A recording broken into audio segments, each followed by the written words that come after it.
በአርሲ አስኮ በኦርቶዶክስ እምነት ተከታዮች ላይ ከተፈጸመው ጭፍጨፋ ጀርባቸው አለበት የተባለው የወረዳው ፖሊስ አዛዥ በቁጥጥር ስር ዋሉ።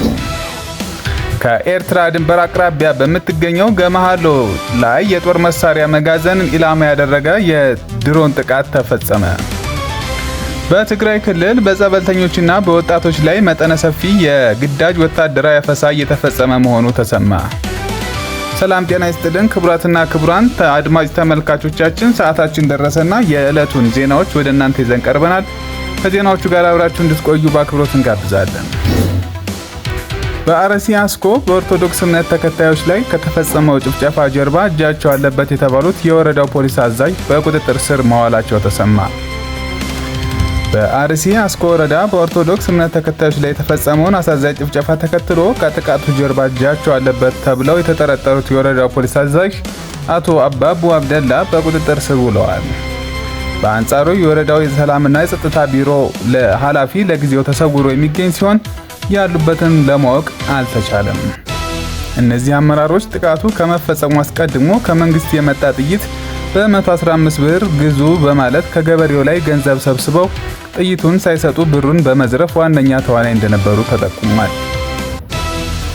ከኤርትራ ድንበር አቅራቢያ በምትገኘው ገመሃሎ ላይ የጦር መሳሪያ መጋዘንን ኢላማ ያደረገ የድሮን ጥቃት ተፈጸመ። ከኤርትራ ድንበር በ6 ኪሎ ሜትር ርቀት ላይ የምትገኘውና በሽራሮ አቅራቢያ ባለችው ገመሃሎ በተባለችው ስፍራ ከሌሊቱ 6 ሰዓት ተኩል ጀምሮ የድሮን ጥቃት መፈጸሙ ታውቋል። ጥቃቱ ከተሰነዘረ በኋላ በአካባቢው ለረጅም ጊዜ የቆየ ፍንዳታና ቃጠሎ የተከሰተ ሲሆን ይህም ጥቃቱ ያረፈው በጦር መሳሪያ መጋዘን ላይ ሳይሆን እንዳልቀረ ግምቶችን አስቀምጧል። ይህ ቀጠና የህወሓት አርሚ 13 በስፋት የሚንቀሳቀስበት ስፍራ ሲሆን ጥቃቱን የፈጸመችው ድሮን ከአደጋው በኋላ በአዲ ሀገራይ፣ በአዲ ብራድ እና በአዲ ዳውሮ አካባቢዎች ላይ የአየር አሰሳ ስታደርግ እንደነበር ተገልጿል። በትግራይ ክልል በጸበልተኞችና በወጣቶች ላይ መጠነ ሰፊ የግዳጅ ወታደራዊ አፈሳ እየተፈጸመ መሆኑ ተሰማ።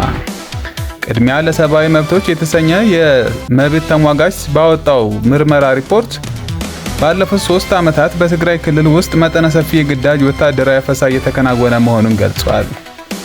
ይህ ድርጊት ከ5 ወራት በፊት በሰሜን ምዕራብ ዞን የተጀመረ ቢሆንም አሁን ግን በመላው ክልሉ መስፋፋቱን ተገልጿል። አፈሳው በዋናነት ቀድሞ የቲዲኤፍ አባል በነበሩ በሰሜኑ ጦርነት ወቅት የቤተሰብ አባል ባላዋጡና በባህላዊ ወርቅ ማውጫ ስፍራዎች ላይ በሚሰማሩ ወጣቶች ላይ ያነጣጠረ ነው ተብሏል። ሆኖም ግን የክልሉ የጸጥታ አካላት ድርጊቱን በማስፋፋት በገበያ በመዝናኛና በቤቲንግ ቤቶች አልፎም ተርፎም በጸበል ቦታዎች ላይ የሚገኙ ወጣቶችን ጭምር በማፈስ ወደ ወታደራዊ ስልጠና ካምፖች እየወሰዳቸው መሆኑን ሪፖርቱ ጠቁሟል።